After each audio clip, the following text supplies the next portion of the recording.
Bonjour à tous et bienvenue sur ma chaîne État des jeux. On se retrouve aujourd'hui pour un nouveau scénario pour Horror Arkham, le jeu de cartes. Donc c'est le dernier en date qui est sorti. Et on va découvrir ensemble Gala au cœur de l'hiver. Donc un nouveau paquet scénario. Alors, la petite histoire, une fête d'enfer. Par une nuit d'hiver glaciale et embrumée, Kingsport accueille la haute société d'Arkham pour un somptueux gala organisé par l'énigmatique Club de la Lanterne. Malheureusement, des créatures cauchemardesques s'invitent également à la soirée. Vous seul, forcément, pourrez déjouer les sombres machinations du club avant que les dignitaires d'Arkham ne rencontrent un sort funeste. Donc c'est un scénario inédit pour Arkham, heureusement aussi. Les investigateurs doivent s'allier à une faction de leur choix pour récupérer une puissante relique et contrer les projets du club de la lanterne. Donc on peut jouer, c'est ce que je cherchais, de manière indépendante ou en tant qu'aventure annexe durant n'importe quelle campagne. Voilà, donc on va découvrir ce que c'est dedans, on va juste regarder un peu les monstres sans trop spoiler non plus. Pour rappel, Horror Arkham, un jeu Fantasy Flight Game. Et allez, on va ouvrir ça. Je suis sûr qu'il y a toujours le bout de scotch.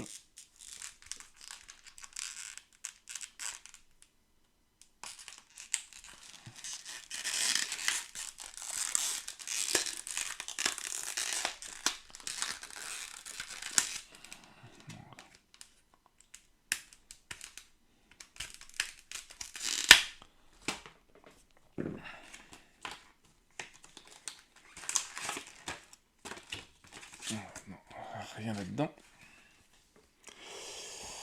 Comme d'habitude, le petit livret avec voilà, le nouveau symbole pour l'extension.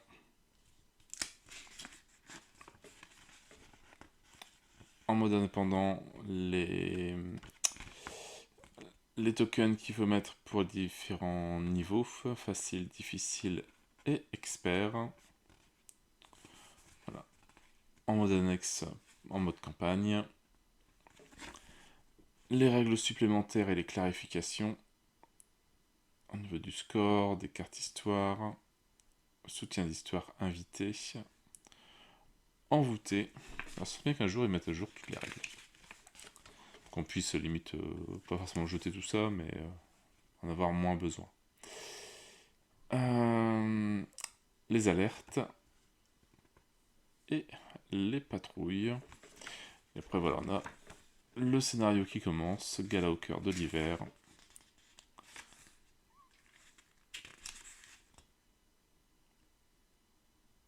Voilà, donc selon les invités, on prend passer à la mise en place, hop.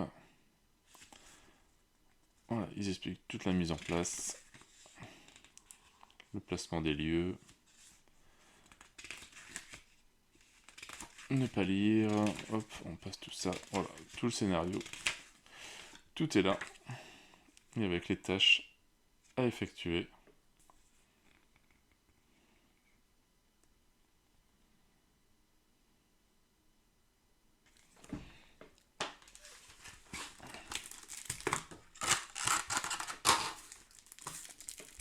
Alors, on va commencer par celui-là.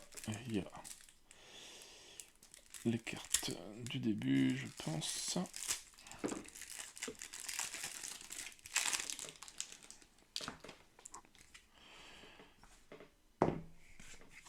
Donc on retrouve comme d'habitude la carte pour le niveau de difficulté, donc mis à part le niveau de difficulté avec les tokens, on a aussi le niveau de difficulté, voilà, la définition des symboles, enfin des différents tokens qu'on peut avoir. Donc en mode facile, standard. Voilà, si on tire tel token, tel token, tel token, il y a ça qui se passe. Ouf, le mode difficile expert. C'est un peu plus costaud. Alors, on retrouve les cartes intrigues.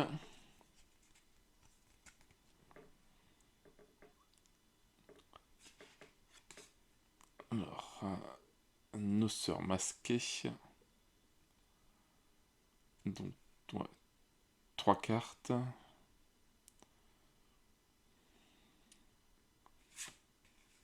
Des invités inattendus. Et une fête mortelle.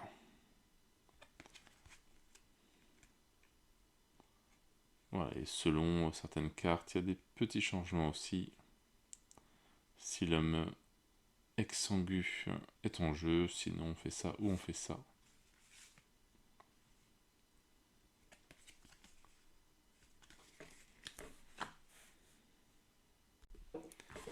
Avec vite fait aussi, c'est vrai que j'en ai pas parlé, mais les niveaux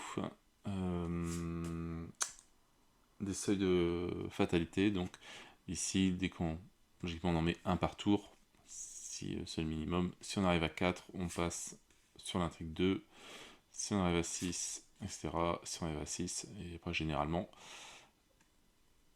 c'est pas bon. Donc voilà, pour les cartes intrigues.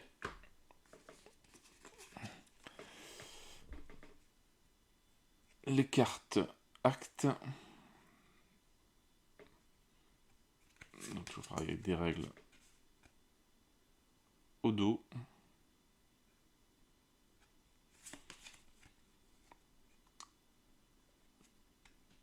Et ici, il en faut 3 par investigateur. Donc 3, je crois que c'est des indices. J'ai plus le terme en tête. C'est pas grave.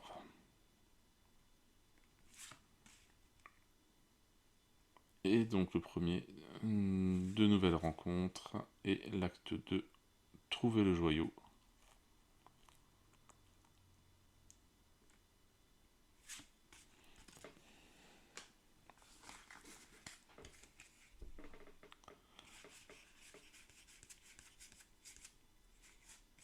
On va retrouver les différents lieux. Donc on a le hall d'entrée, voilà, qui me donne accès à pas mal de pièces.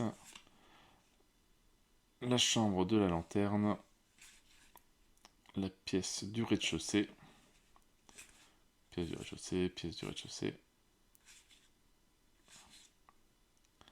Voilà, donc ils correspondent pratiquement à tous les symboles. Ah, c'est le premier étage. Le premier étage.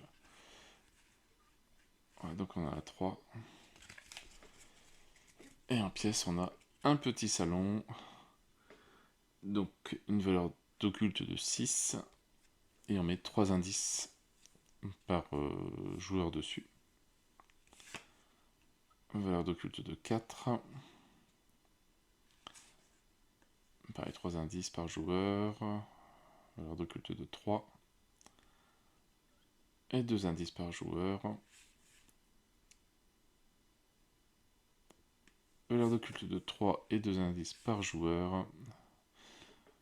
Valeur d'occulte de 2. Et un indice par joueur. Galerie d'art. Valeur d'occulte de 3 et un indice par joueur. Valeur d'occulte de 5. C'est assez costaud quand même. Et 2 indices par joueur. Et dans le hall d'entrée, valeur d'occulte de 2 et un indice par joueur.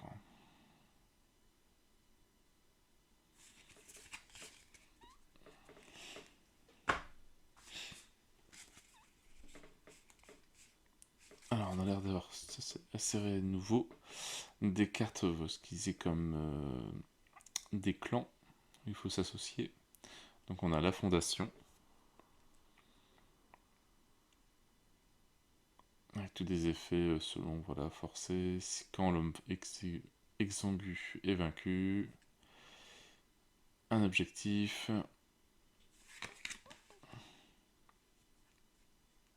et la mise en place.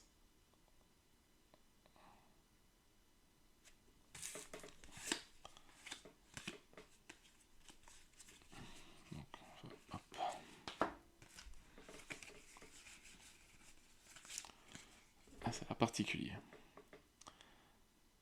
Donc, Valeria Antonova. Donc, pas de coup. Vous gagnez plus 1 en frappe en combat, en lutte. Inclinez Valeria et redressez un autre soutien invité dans votre lieu. Vous gagnez plus 1 à votre prochain test de compétence à ce round pour chaque soutien invité dans votre lieu. Et quand elle quitte le jeu, on la retire de la partie carrément. 2 points de vie et 3 en santé mentale. Ou sinon, donc on peut l'avoir en allié ou en ennemi. En ennemi, à la 2 en lutte et 3 en agilité. Ne peut pas subir de dégâts. Chaque investigateur dans ce lieu perd moins 1 à chacune de ses compétences. Il contrôle un soutien invité incliné. Et quand ce round se termine, inclinez chaque soutien invité dans ce lieu. Rapporte une victoire de 0 et un dégât, elle fait juste 1 en santé mentale.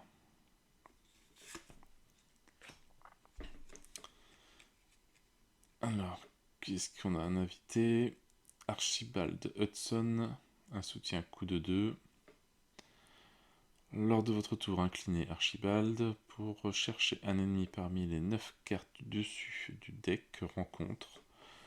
Piochez-le et mélangez le deck rencontre. Ensuite, inclinez cet ennemi et gagnez 3 ressources. Dépensez une ressource pour déplacer un dégât d'un soutien dans votre jeu vers un ennemi non élite dans votre lieu. Il y a 2 points de vie et 2 en santé mentale. L'agent spécial Callahan, un soutien coup de 2. Pareil, toujours un invité. Alors il peut combattre et il diminue de 1 la difficulté de ce test. Après que vous avez déclenché une capacité d'un soutien allié ou arme, inclinez l'agent et infligez un dégât à un ennemi dans votre lieu. 3 points de vie et 1 en santé mentale. Mauricio Martinez, un soutien coup de 3.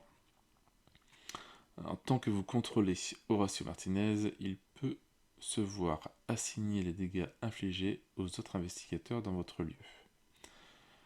Après qu'un ennemi non élite vous a attaqué, inclinez Horacio pour incliner cet ennemi et il ne peut pas se redresser ce round. 4 points de vie et 1 en santé mentale. Et alors, en ennemi, on a un policier débutant. 2 en attaque, 2 en esquive et 2 points de vie. Après qu'un investigateur dans ce lieu a attaqué un autre ennemi, infligez un dégât à cet investigateur. Et il nous fait un dégât quand il nous attaque. Donc voilà pour les cartes fondation.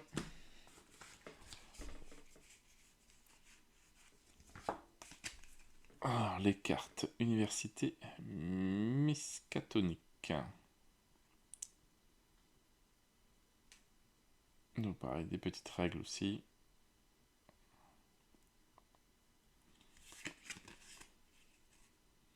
La mise en place. Avec des tests de compétences, d'intelligence.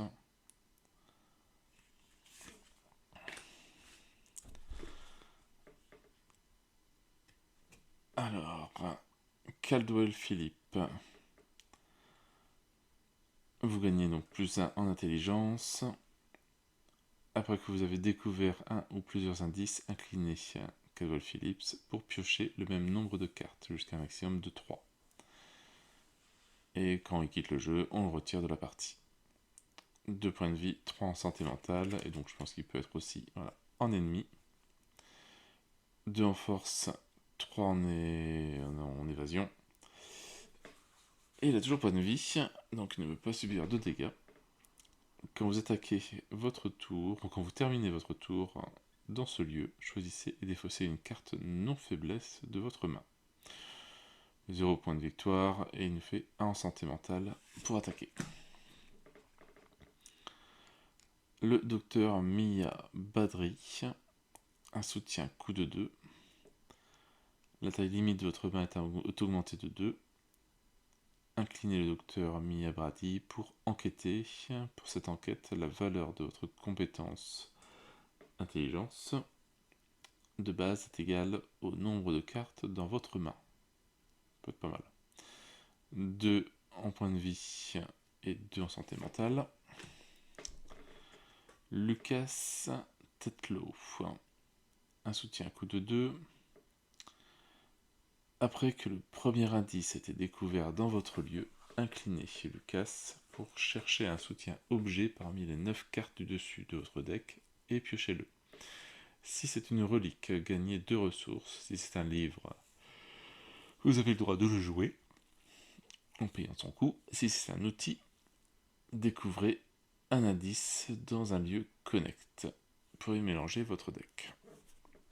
3 points de vie et 1 en santé mentale. Elisabeth Conrad, un soutien coup de 3.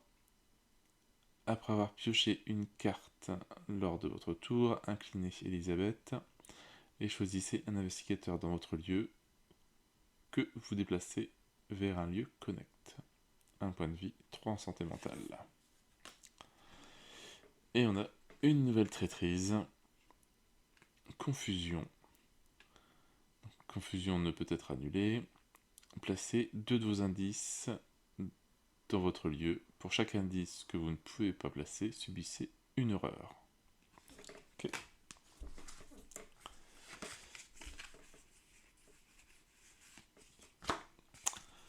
Les couleurs vertes maintenant, le syndicat. Donc voilà, si on est associé à ce syndicat-là, on a différents objectifs. Une mise en place.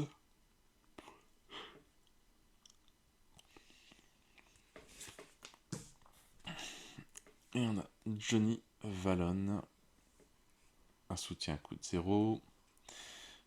Vous gagnez plus en agilité.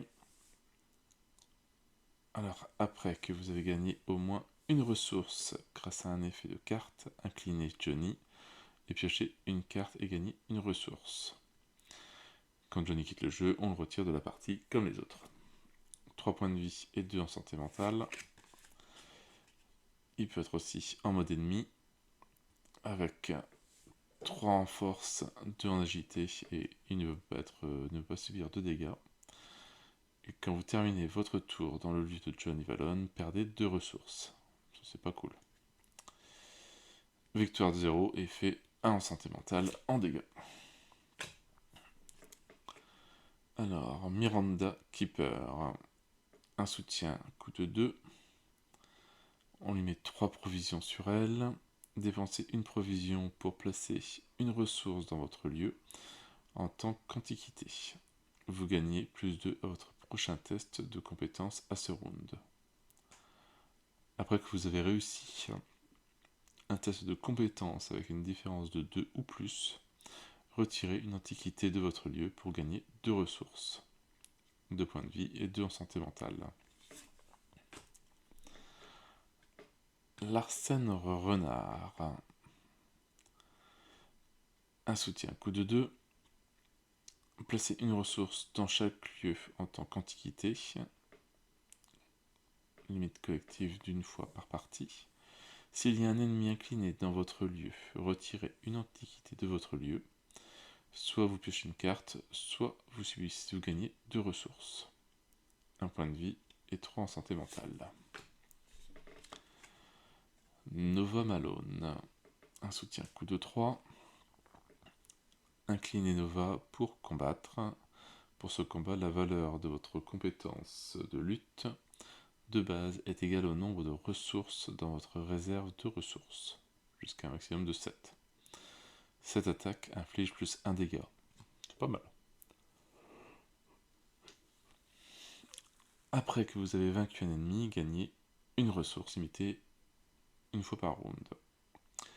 3 en point de vie, 1 en santé mentale. Et une nouvelle traîtrise aussi. Malchance rival. Alors, malchance. Alors, elle gagne la renfort. Ne veut pas être annulée. Perdez 4 ressources. Pour chaque ressource que vous ne pouvez pas perdre, subissez soit un dégât, soit une horreur. Ça peut être vite pénible, c'est pas mal, mais ça peut être vite embêtant. Alors, la couleur violette. La loge du crépuscule d'argent. Donc pareil, si on est associé.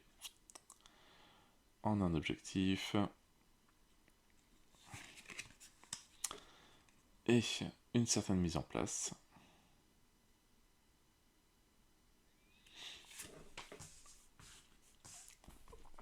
Alors, qui est-ce qu'on a? Karl Sanfort. Un soutien. Alors, vous gagnez plus en volonté. Vous avez un emplacement d'arcane supplémentaire. Après qu'un effet de révélation d'une traîtrise non faiblesse a été annulé,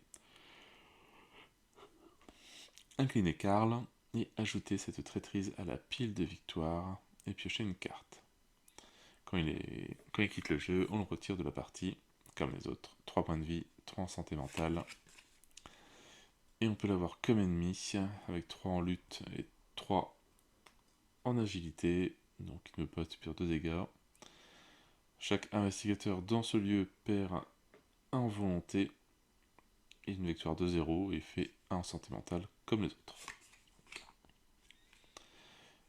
Alors, comme allié, comme soutien, Prudence Douglas, un soutien coup de 2. Alors, on met 3 tokens dessus, 3 présages. On peut dépenser un présage et incliner Prudence pour regarder les 4 cartes du dessus du deck rencontre. Défausser jusqu'à 2 cartes non élites parmi les cartes consultées. Et remettez les autres au-dessus du deck dans l'ordre de votre choix. Ça peut être pas mal. 2 en point de vie, 2 en santé mentale. Sarah Von Shaw. Un soutien, coup de 2. Alors, dépensez jusqu'à 2 ressources et incliner Sarah pour combattre. Ajoutez votre valeur de volonté à votre valeur de compétence pour cette attaque. Pour chaque ressource dépensée, cette carte inflige plus 1 dégât. 3 points de vie et 1 en santé mentale. Raymond Login. Un soutien, coup de 4. On met 4 tokens dessus, 4 vérités. Et quand vous piochez une traîtrise non faiblesse, dépensez une vérité. Annulez l'effet de révélation de cette carte et défaussez-la. Ensuite, subissez une horreur. 1 point de vie, 2 en santé mentale. Une nouvelle traîtrise aussi, sort de préservation. Ne peut être annulé. Mettez sort de préservation en jeu dans votre zone de menace. Et quand vous jouez un événement, annulez ses effets et subissez une horreur. Ensuite, défaussez sort de préservation. Ok. On aura bientôt fait toutes les couleurs. Donc là, il nous reste le rouge, les habitants de Kingsport. Alors, la règle, si on est associé. La mise en place, ça fait partie des rouges.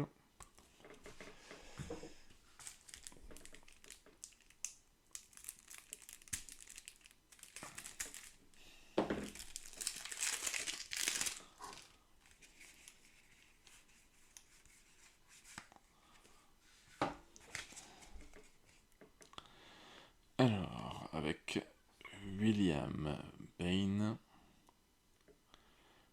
un soutien, pas de coup.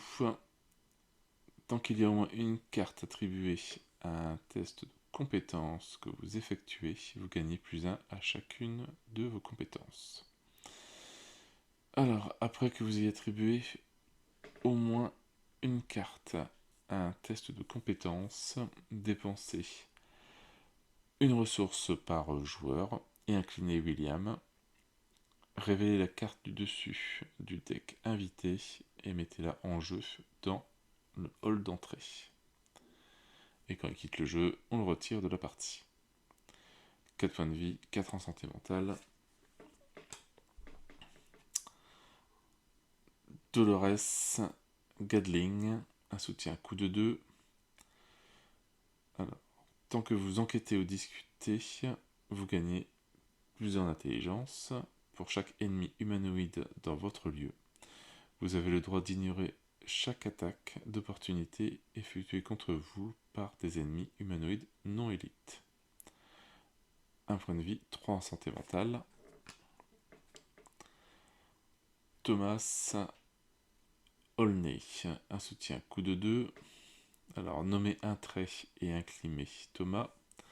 Défaussez la carte du dessus du deck rencontre. Si cette carte a le trait nommé, gagnez 2 ressources.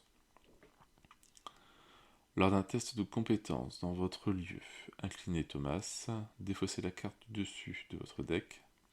Vous avez le droit d'attribuer cette carte à un test de compétence si possible. 3 en point de vie, 1 en santé mentale. Claire Wilson, un soutien coup de 2. Après que vous avez attribué au moins une carte à un test de compétence que vous êtes en train d'effectuer, inclinez Claire Wilson, vous gagnez +1 à votre valeur de compétence pour ce test. 2 points de vie et 2 en santé mentale. Une nouvelle traîtrise malchanceux ne peut être annulée. Mettez malchanceux en jeu dans votre zone de menace. Vous perdez -2 à chacune de vos compétences. Et quand le round est terminé, défaussez malchanceux. Alors, et un ennemi, l'homme exangu. 4 en lutte, 2 en agilité et 3 points de vie par joueur. Alors, quand cet ennemi est vaincu, à la place, retournez-le, inclinez-le et soignez-le de tous ses dégâts sauf 3 par joueur.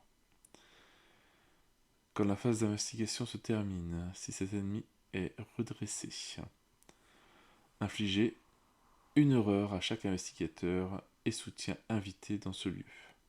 Si la lanterne blafarde est attachée à cet ennemi, chaque soutien invité dans ce lieu devient envoûté.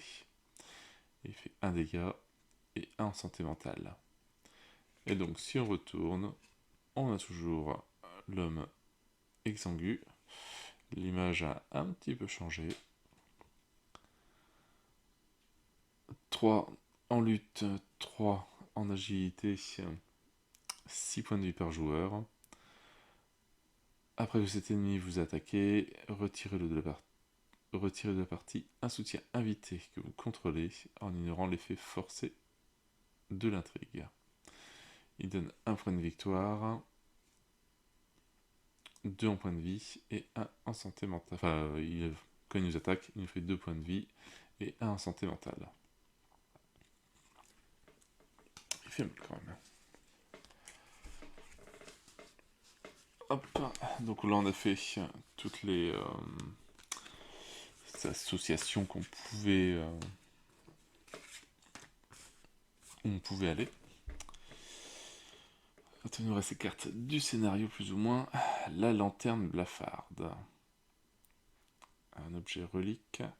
Si l'homme exangu a au moins un dégât sur lui, ou s'il est dans la pile de victoire, effectuez un test de lutte ou d'agilité de 3. En cas de réussite, prenez le contrôle de la lanterne blafarde et retournez là. N'importe quel investigateur dans ce lieu a un droit de déclencher cette capacité. Quand la lanterne blafarde devrait quitter le jeu, retirez-la. Quand la lanterne devrait quitter le jeu, attachez-la à son lieu à la place. D'accord, donc elle part jamais. Et donc de l'autre côté, la lanterne blafarde, je pense que c'est le même nom. Et juste la lueur hypnotique. Et là, c'est une aura envoûtante. Alors, retournez une carte envoûtée dans votre lieu. Inclinez la lanterne blafarde. Effectuez un test de lutte ou d'agilité de 2. En cas de réussite, placez un dégât sur elle. Ensuite, s'il y a 4 dégâts sur elle, vous la brisez. Ajoutez-la à votre pile de victoire en ignorant son effet forcé. Et retournez chaque carte envoûtée. Et quand la lanterne blafarde devrait quitter le jeu, retournez-la et attachez-la à son lieu à la place. Elle nous rapporte un petit point de victoire en plus. Alors je pense plus que là il y a 2 cartes. Tout ça sens unique. Alors, un Gug enragé. 3 en lutte, 3 en agilité, 3 points de vie. Les horreurs infligées par cet ennemi doivent être assignées au soutien invité que vous contrôlez si possible. Et il fait un dégât et un en santé mentale. Une bête lunaire abominable. 2 en lutte, 3 en agilité, 3 points de vie. Les dégâts infligés par cet ennemi doivent être assignés au soutien invité que vous contrôlez si possible. Et il fait un dégât et un en santé mentale. S'ils attaquent tous ces invités, ça peut être pénible. Alors, Scantac,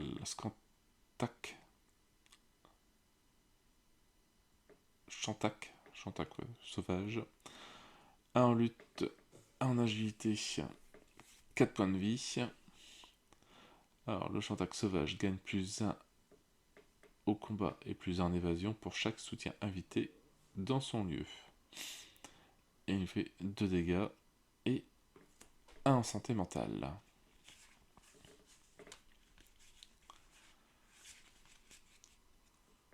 Alors, une nouvelle traîtrise, vicieuse embuscade. Et quand la révèle, si aucun ennemi monstre n'est en jeu, vicieuse embuscade gagne renfort, sinon l'ennemi monstre le plus proche se redresse, se déplace un lieu à la fois jusqu'à ce qu'il atteigne votre lieu, vous engage et effectue immédiatement une attaque. Ok, il est pas cool lui. Alors, Declan à Pierce. 2 en force, enfin en lutte, 2 en agilité, 2 points de vie. Declan gagne plus 2 points de vie par investigateur. Tant que Declan Pierce est engagé avec vous, vous avez une action de moins à votre tour. À la fin de la phase des ennemis, si Declan Pierce est redressé, soignez un dégât de chaque ennemi en jeu. Ah oui. Il fait victoire 0, et en attaque, il fait juste 2 en santé mentale. Alors, le joyau de Sarnath. Mettez en jeu le joyau de Sarnath sous votre contrôle avec 3 dégâts et une fatalité sur lui. Quand le joyau de Sarnath quitte le jeu, mélangez-le dans le deck rencontre. Inclinez le joyau, effectuez un test de volonté ou d'agilité de 1. En cas de réussite, déplacez un pion du joyau vers un ennemi dans votre lieu.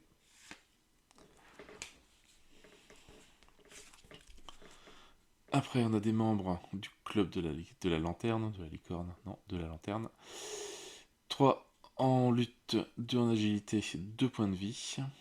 Là, on peut dépenser une ressource pour faire discussion. et échappez automatiquement à cet ennemi, vous avez le droit de dépenser 2 ressources supplémentaires pour le défausser à la place. Et il nous fait 1 en santé mentale. Donc ça, on en a plusieurs. Une traîtrise des murs qui saignent. Effectuez un test de volonté de X.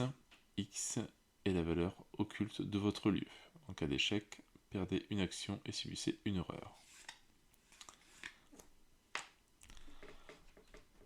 Alors, prendre au piège, une nouvelle traîtrise.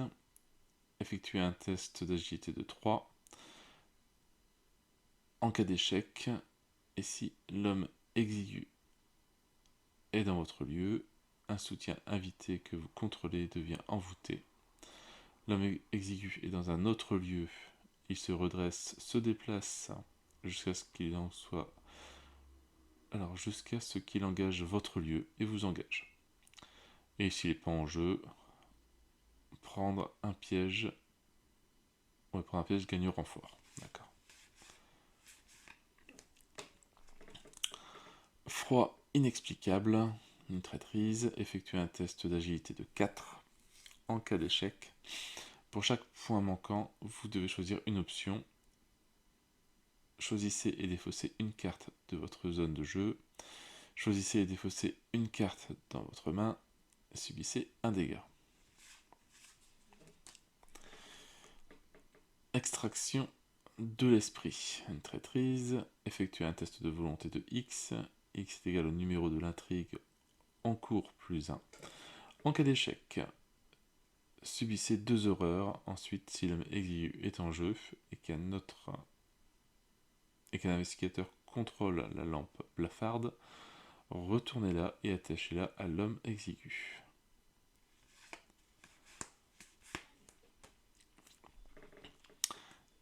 Des vapeurs nocives, une traîtrise, encore.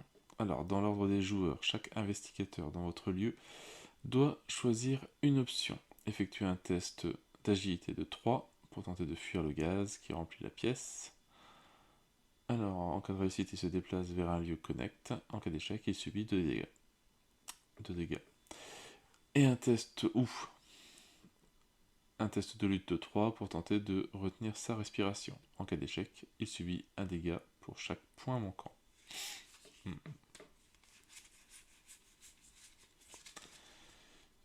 Propulsé dans l'au-delà, une traîtrise aussi.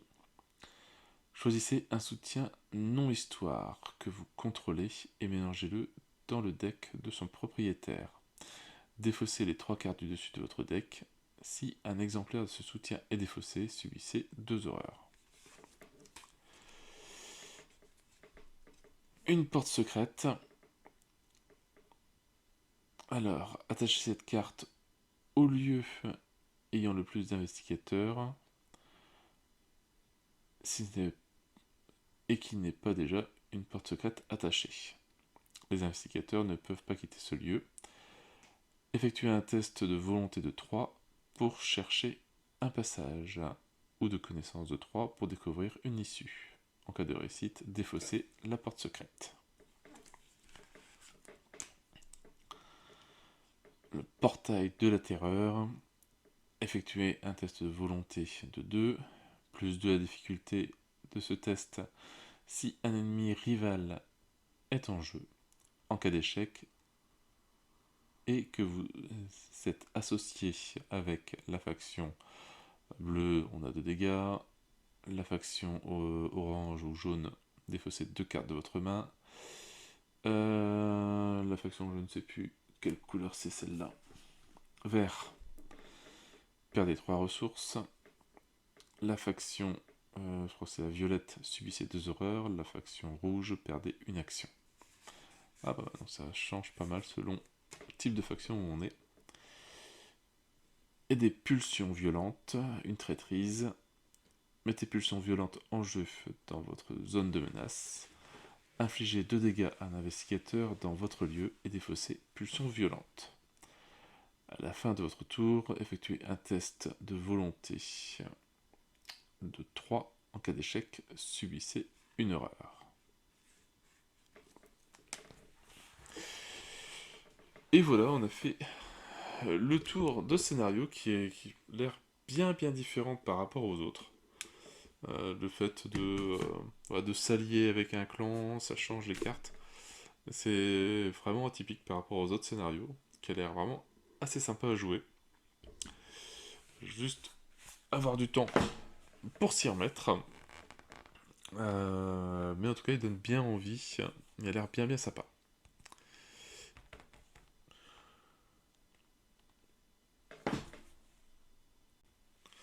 Voilà, et avec aussi toutes les tâches, maintenant que l'on comprend un petit peu mieux les cartes manoirs, les soutiens invités, voilà, les différents personnages qu'on peut retrouver, etc. Pour voir le total de points que l'on a à la fin. Bon, encore un bon petit scénario, qui a l'air vraiment sympathique. Bon voilà, sur ce, moi je n'ai plus qu'à vous souhaiter une bonne journée, une bonne soirée. N'hésitez pas à liker, à commenter et à vous abonner à la chaîne. Et moi je vous dis à bientôt pour une nouvelle vidéo. Ciao ciao!